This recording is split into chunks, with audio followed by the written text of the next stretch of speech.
Many thanks for choosing us. My name is Aisha Brian. We begin with potholes and surface defects on roads that are a big problem in this country. Not only do they look unsightly, but they also pose a real safety hazard to road users. Whilst in other jurisdictions, road users get compensated for the impacts of potholes on their vehicles, Ghanaians suffer the harsh realities of potholes in pain. I've been spending, Joy News have been on the motorway to monitor how potholes are making the motorway a death trap for users. Here's what the cameras captured. Currently, as I said, it's about 60 years. It's about 60 years. So the moment the lifespan reaches or elapses, this development will come. So what we are doing is, let's tackle the most serious one first. Our mobile maintenance units are on standby for the potholes. So that one will be done immediately after we have finished this one. A roads engineer with the Ghana Highway Authority given assurances potholes on the motorway will be patched immediately after repair works on the Laklapa Bridge were completed. It's been over 3 months and the potholes are now becoming increasingly problematic for road users. Robert has been driving on this highway for the past 10 years. Very bad. Potholes is serious, especially side bridge in the way China, there be a some bridge near the whole potholes in there. They say come some other feeling, but very bad. Motorway in there, and one I'm sure is serious. And then I check. We start to use car for motorways. We know how many cars for more than 10 years. So they're tear and tear. They're patchy still. They're tear and tear. So motorway there. Best thing is that I'm paying for bedroom on by for flat because we have concrete any iron rods. It's why we do the coach and make concrete in iron rods. Any baby, I am so much patch. We say I start paying about up because I don't need concrete. Now the coach are the flat. Any edgeman. It's the only part of the programs of we engineers and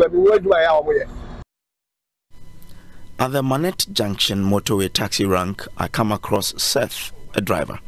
He describes driving on the motorway as hell.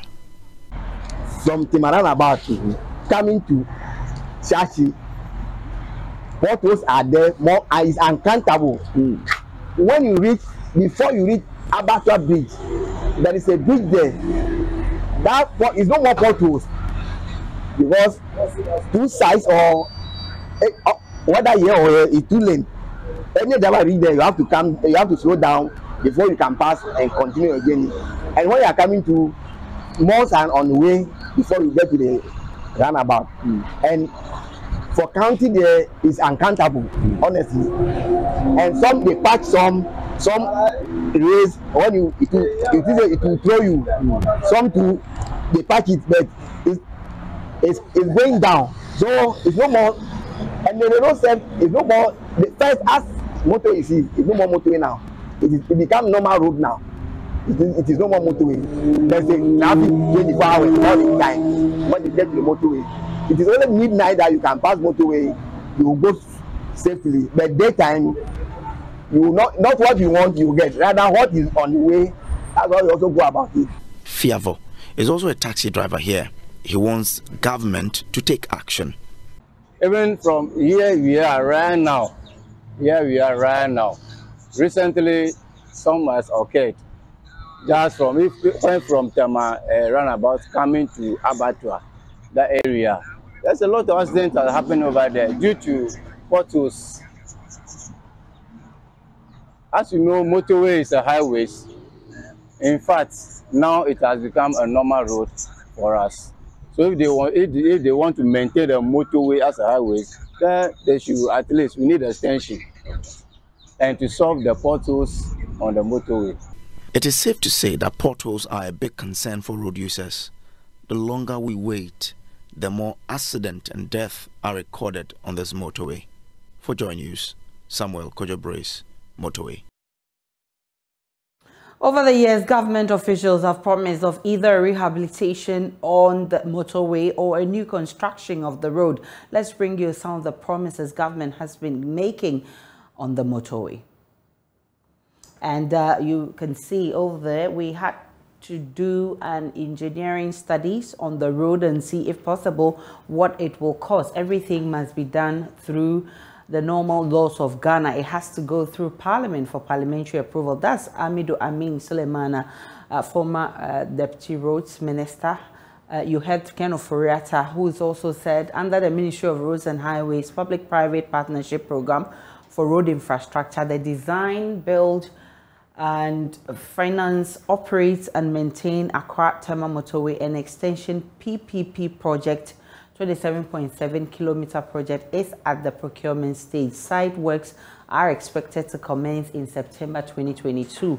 And as you know, we're already in November 2022. So those are some of the promises coming from government. Kojo Frimpong, government spokesperson on infrastructure, in October 2021 said, we are now arranging the funds that will come with it so that we can send it to Parliament for approval before it starts. As we speak, we expect that by December 2021, we should be on site beginning the motorway, and we are in September already. This is the Roads Minister himself, Amoah Quartah. He says, I want Ghanaians to know that this entire motorway stretch from Tema to Tetekwashi in Accra, measuring about 19.5 kilometers, is going to be rehabilitated, and we are at the concluding part of the discussion. So maximum by August, we are going to cut the sword for work to start. The contractor has already begun work, and that was Road Minister in July 2022. We are in November right now. Any moment from now, because we are at the concluding end of it, and we are going to turn the motorway into 6 lanes. We are going to have almost 4 interchanges on it, and if you add other service lanes and slip lanes, some areas will go up to 10 lanes. That was Amoah Quartah in July 2022.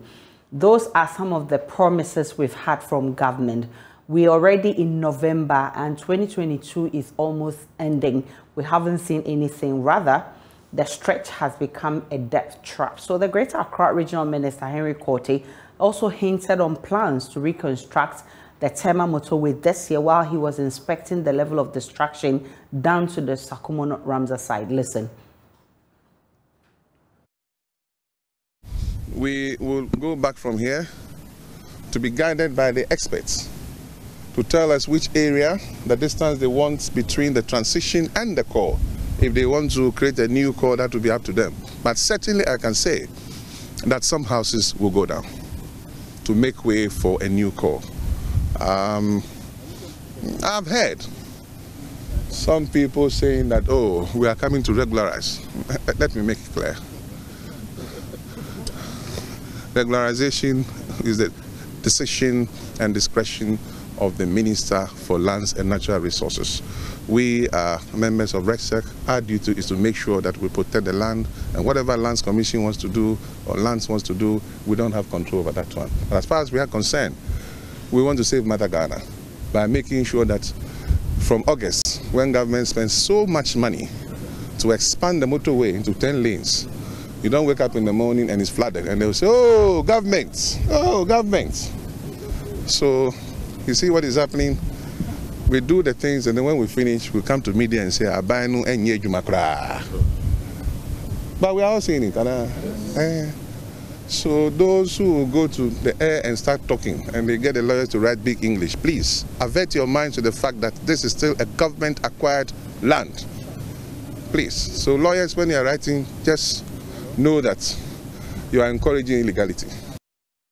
We can now hear from the Roads Minister in June when he promised works on the expansion of the motorway will begin in 2022. He spoke at the reconstruction of the Laklakpa Bridge on the motorway in June 2022. Urgent attention.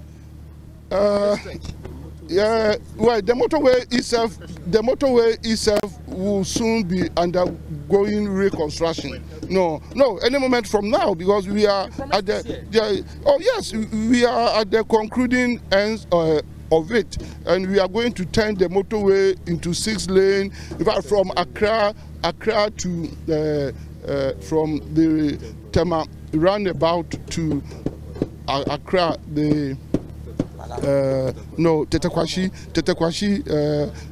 interchange. That's the first phase. No, in fact, the project itself, if I have to apprise you, is code name Accra Tema Motorway Project. Okay, but it's just the project name, the technical name. It doesn't mean that the work is limited to only Accra Tema, the 19.5 kilometers of the road. Okay, so that is just the project name. Because if you want to know the full stretch of it, it starts from the motorway roundabout to Tetekwashi, and then Tetekwashi to Apenkwa Bridge, and then Apenkwa Bridge, to Neoplan.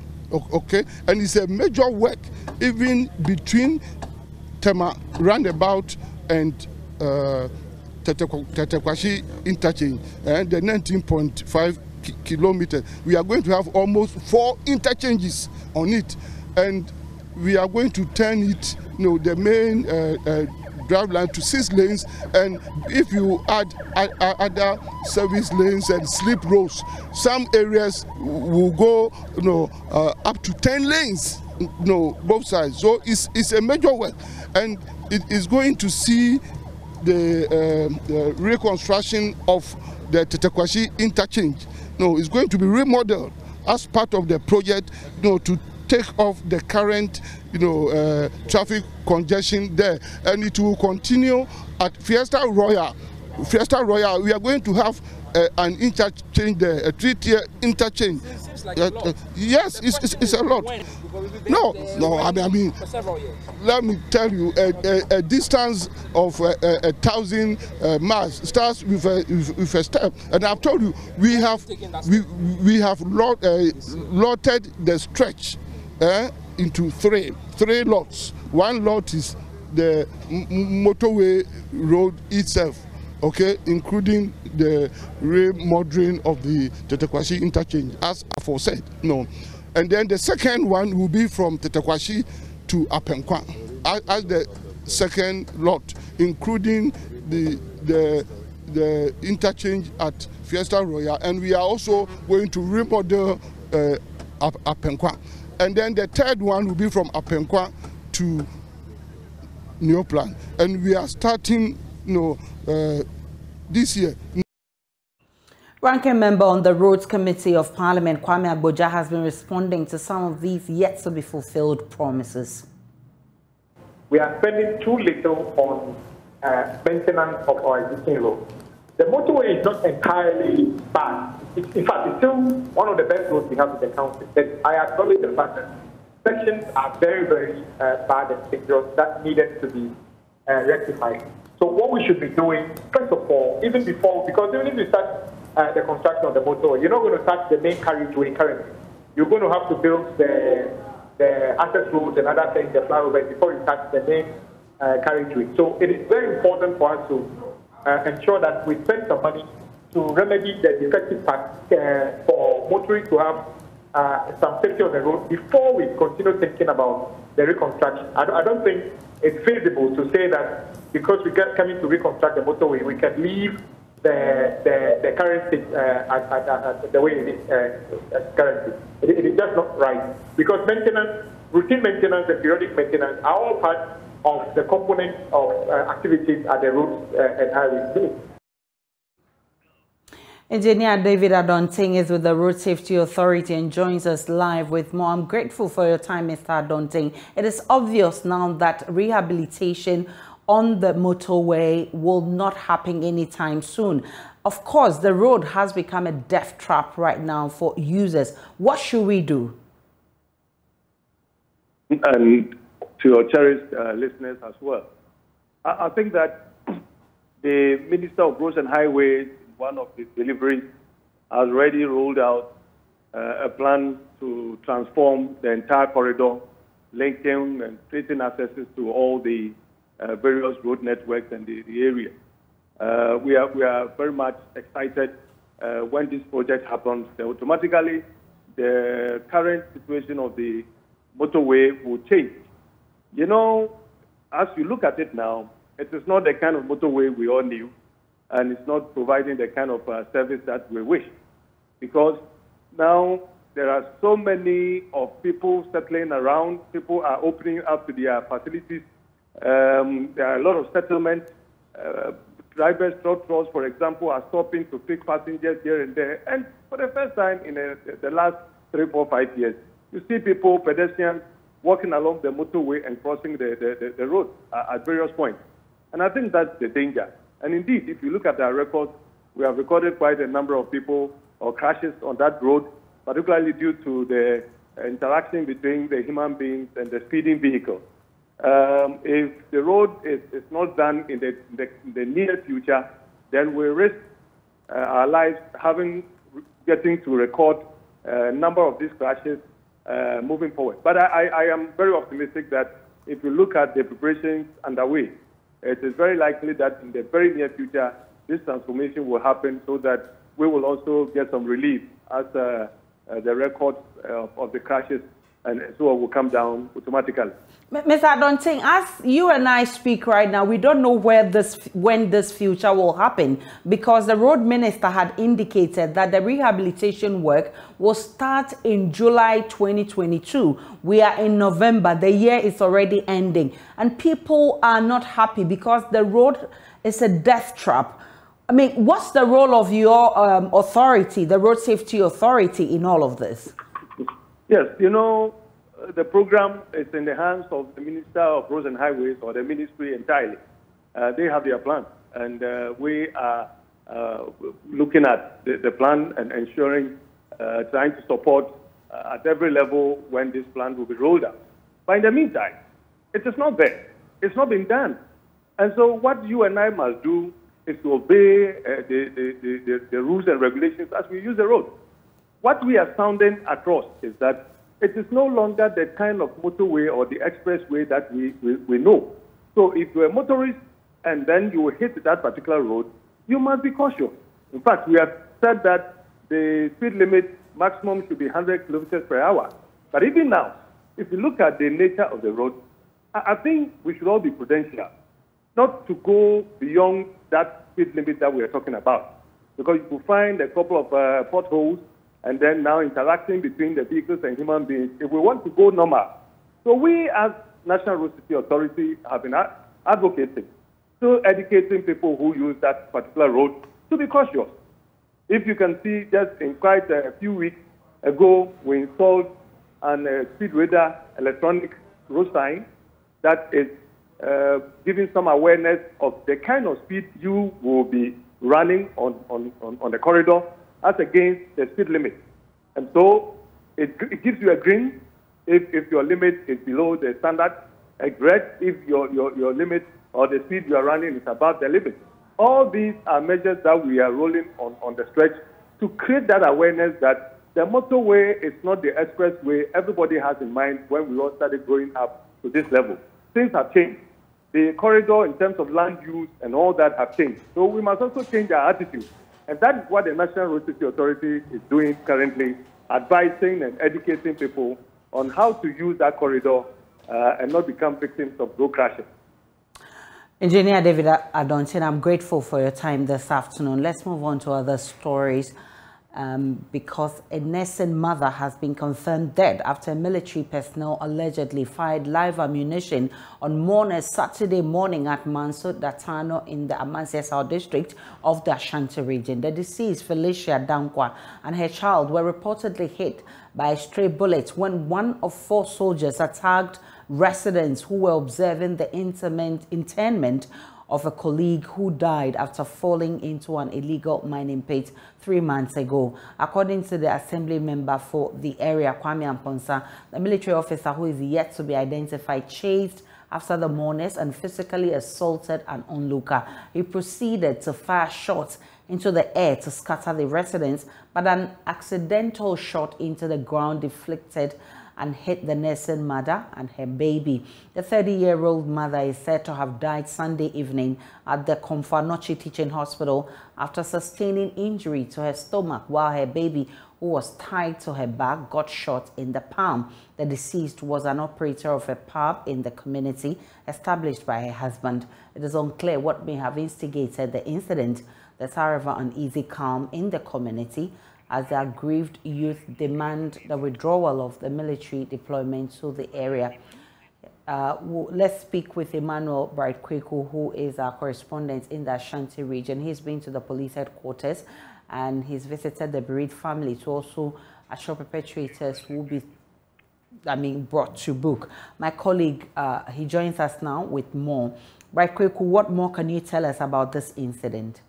All right, so Aisha, we just got here to Mount Datano here in the Amasi South District of the Ashanti region, and I can confirm that a delegation of the local assembly, that's the district chief executive and the security force, the police actually just left the family house of the deceased, and they came here to ascertain matters for themselves and then gather some information and make them known to the Ashanti regional minister. That's according to our sources telling us. So they just left the bereaved family over here, and as we speak, there is an interview ongoing between some of the residents or the sister of the husband of this deceased person. So I can confirm that as we speak, they are all here.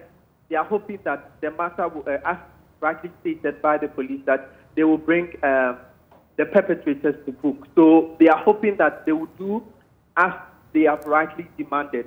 So as we speak, the local authorities also confirm, the police here also confirm that they are actually here to make sure that calm is restored. They are making sure that there is no confrontation between the military or any other person. So the military, the police deployment, and also the district chief executive with other local assembly members just left the house of the deceased where he spoke with the husband and the family members.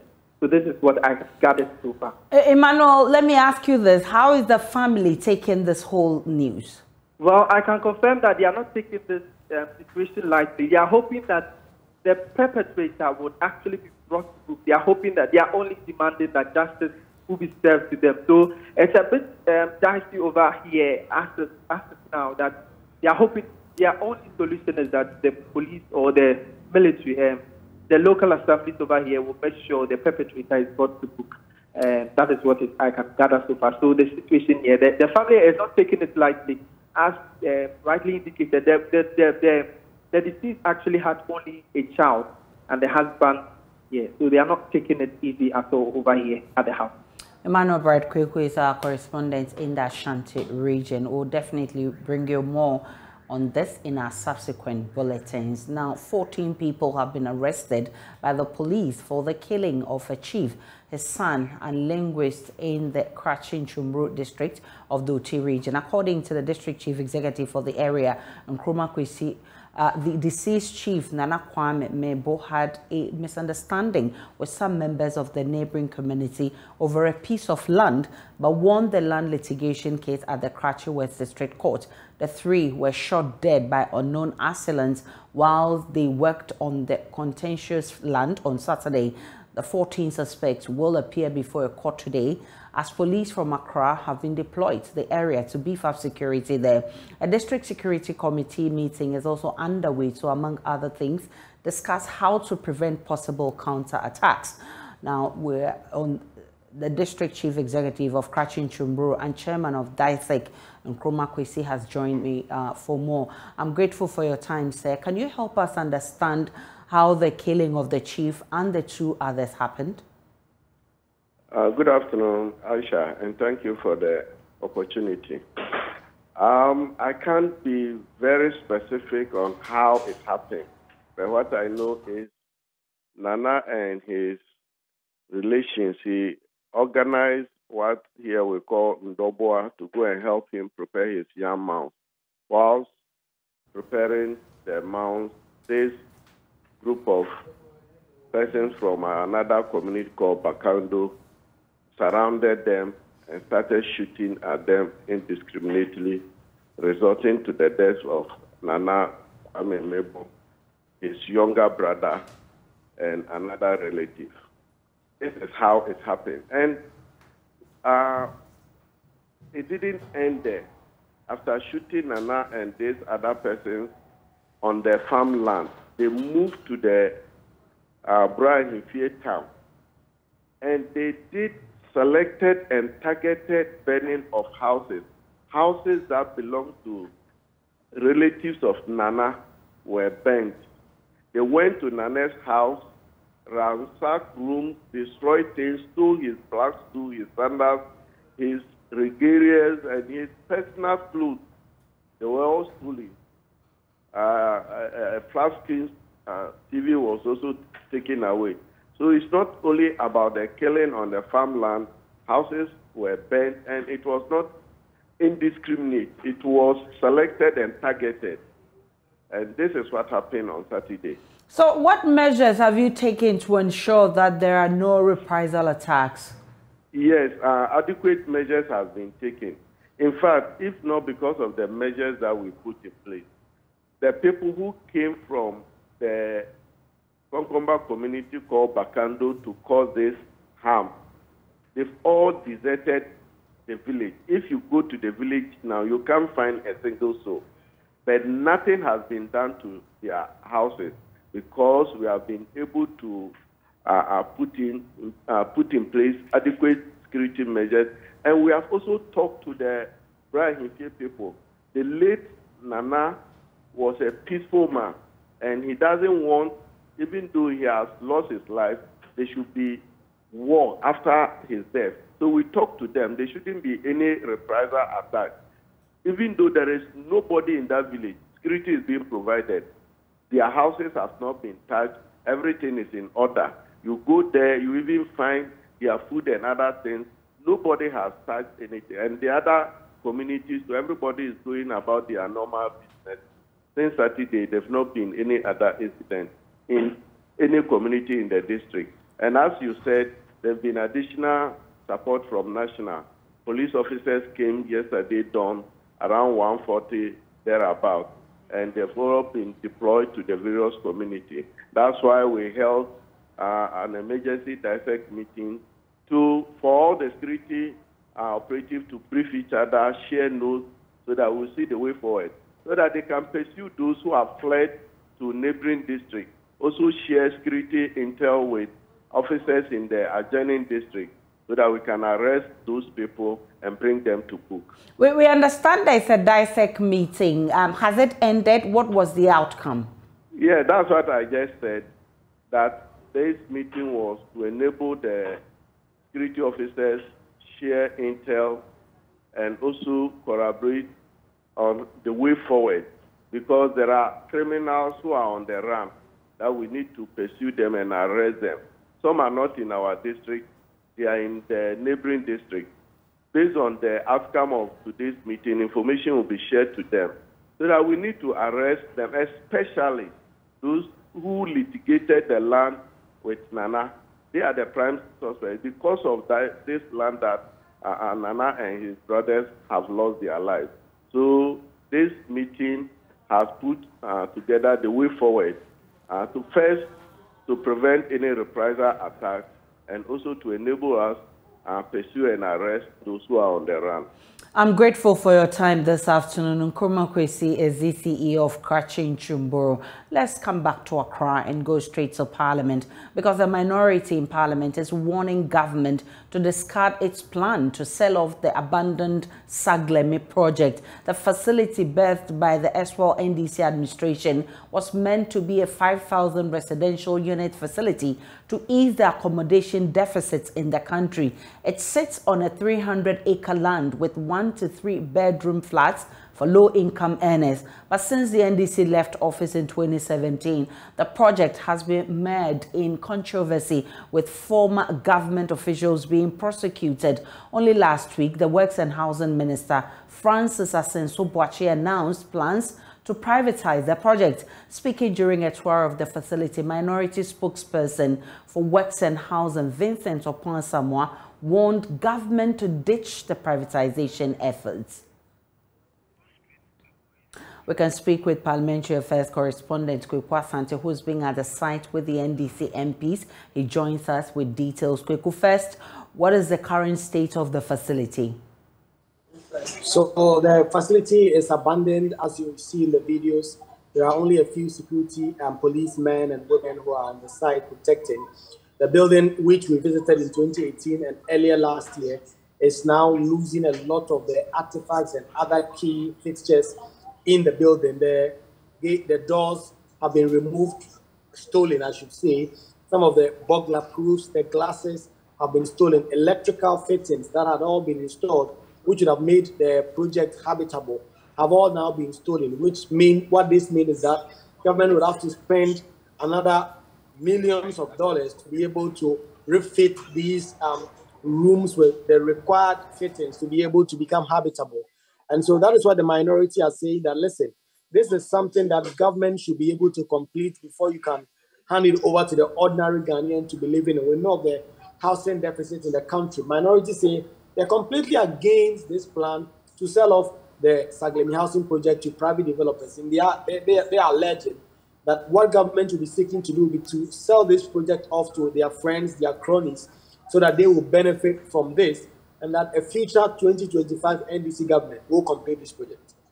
But government has explained that it is broke. It doesn't have that amount of money to take care of what will make it habitable for people. Why exactly is the minority against privatizing the project?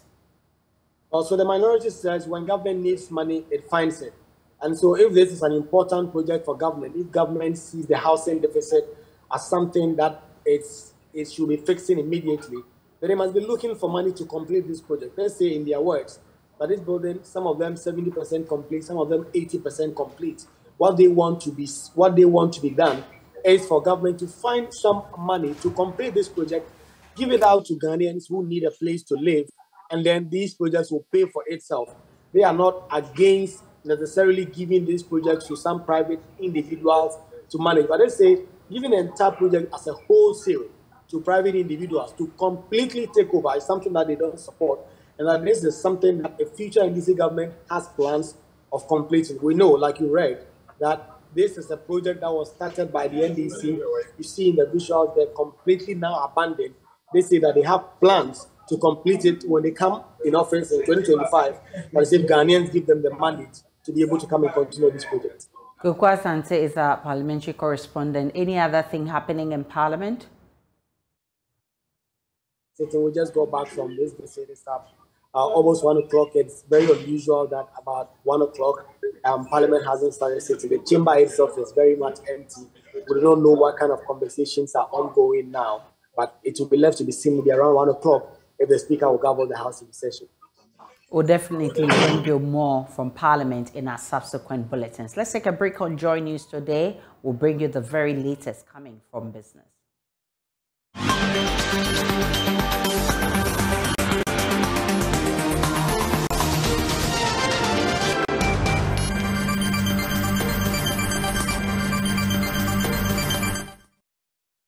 Hi, welcome to Business. My name is Darryl Kwao. The U.S. has said Ghana's sustainable economic growth will be based on a concerted effort by government and the business community. Speaking on behalf of the U.S. Ambassador to Ghana, Commercial Chief at the U.S. Embassy, Dean Matlack, called on government to listen to members of the business community and factor their concerns to draw in more investors. He was speaking at the 2022 Thanksgiving Cocktail and Awards Night of the American Chamber of Commerce, Ghana. The Ghanaian government was asked to be prudent in planning its fiscal policies ahead to help send positive signals to the IMF and the investors. Dean Matlack entreated the business community to devise strategy in supporting government quest for economic stability. Here at home, we are also thankful for the tremendous work the business community is doing in Ghana despite the economic headwinds. The awards tonight celebrate much of this work. As exemplary corporate citizens, you donated and delivered critical medical supplies during the pandemic. You promoted sustainability and renewable energy in your own operations and lead on the transition to clean energy. You built schools and sponsor STEM training for Ghana's youth, to name a few initiatives. In doing so, you create pathways for self-reliance in communities across Ghana, improving their quality of life and their prospects for the future. The AmCham remains a leader and partner with the Embassy and the government of Ghana. We want to deepen our work with you to both improve the business environment and help Ghana address its structural challenges. You are not just investors in Ghana. You are invested in Ghana's future success. And that is why we must ask more of you. Your efforts are essential for Ghana's resilience and its economic recovery. On her part, President for the American Chamber of Commerce Ghana, Aisha Bedue Ibe, entreated members to work to deepen the relationship between both countries. So I think every year is special. Remember that we are celebrating Thanksgiving, which is a big holiday in the US. It's an opportunity to give thanks for all that we have. And I think, like I said, every year is unique because we are always picking up on something unique and special for that year. This year, we're also using the opportunity to welcome the new U.S. ambassador who's been in town just for 6 months. So we also use this as an opportunity to welcome her to Ghana as well and celebrate her presence.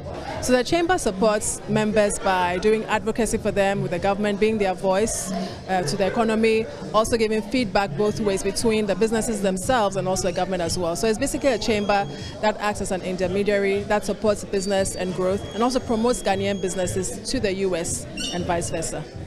Well, the Chamber promises to do bigger events, support its members more, expect to see a lot more US companies coming into Ghana, expect to see Ghanaian companies being encouraged to go and invest in the US, which I think is something different. Expect to just hear more from us in a positive note to promote trade between our two countries. The cocktail and awards night was to appreciate members of the Chamber for their support. Now, young people have been urged to take advantage of prospects for careers in cybersecurity to help the fight against unemployment. Member of Parliament for Klote Korle, Dr. Zanato Ajman-Rawlings, who was speaking at the 18th congregation of the Blue Crest University College, said over 1 million jobs are available in IT that graduates can explore. Dr. Ajman-Rawlings underscored the need for graduates to form teams to leverage each other's strengths. She therefore used the opportunity to urge the students to uphold the ethics, values, and principles they believed in as they sought to gain employment in order to stand out and make a difference. I believe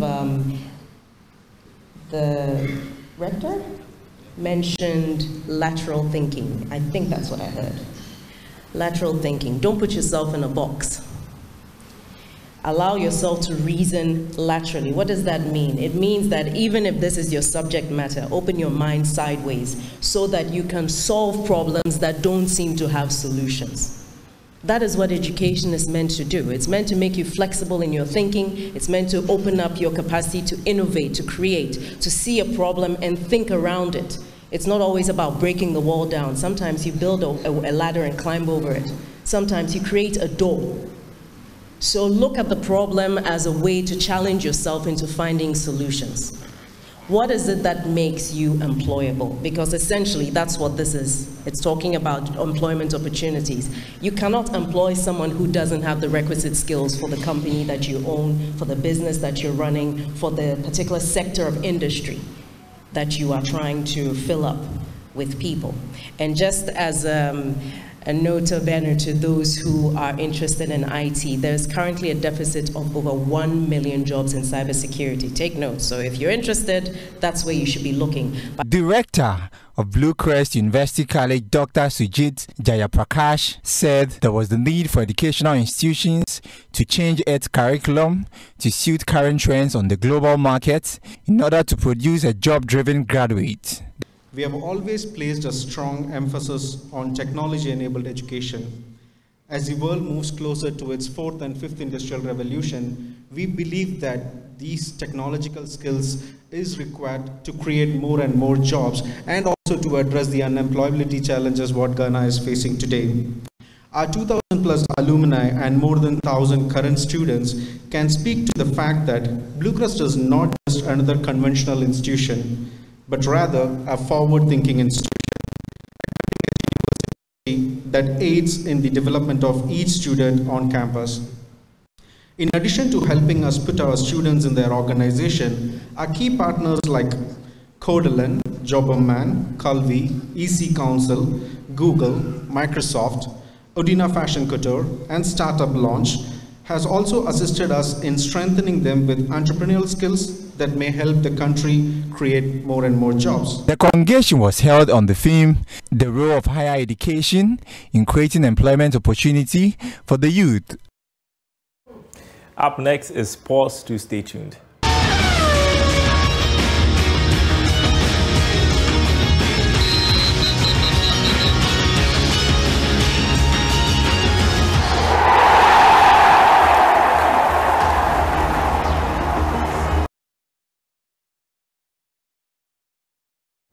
Let's do sports now. On Joy News today with me, Muftau Nabila Abdullahi, former Black Stars defender and management committee member of the Ghana Football Association. Sami Kufuor has called on the technical team of the Black Stars not to focus on Cristiano Ronaldo as the team builds up for its first FIFA World Cup game on Thursday. According to him, the Portuguese team is a well-rounded team with quality, and a focus on only Ronaldo would be a disaster for the Black Stars. I think we need to control our game and play to our best of our ability. We shouldn't think about the Ronaldo alone. They have some quite great players. So Felix, Fernandez, João Moutinho, they are all good. So the focus shouldn't be on Ronaldo. Should be around the team, how we also approach the game. Yeah, that's the most important thing for me, because if you say Ronaldo, then all the focus will go on Ronaldo, you leave the other ones, and it doesn't work for the team like that. You have to be a collective, you have to be a teamwork, you have to be concentration throughout the 90 minutes. And just a couple of minutes ago, the 36-game unbeaten run of Argentina was ended by Saudi Arabia. Up next is Tunisia versus Denmark as the FIFA World Cup enters day 3. And tonight we'll be bringing you Australia versus France. That game will be live on Joy Prime. You can join Nathaniel Arthur and his guests, Nicholas Forsen and Maxwell Konedu, as they build you up from 6 p.m. as the game kicks off at 7 p.m. I am Muftau Nabila Abdullahi. Up next is World News.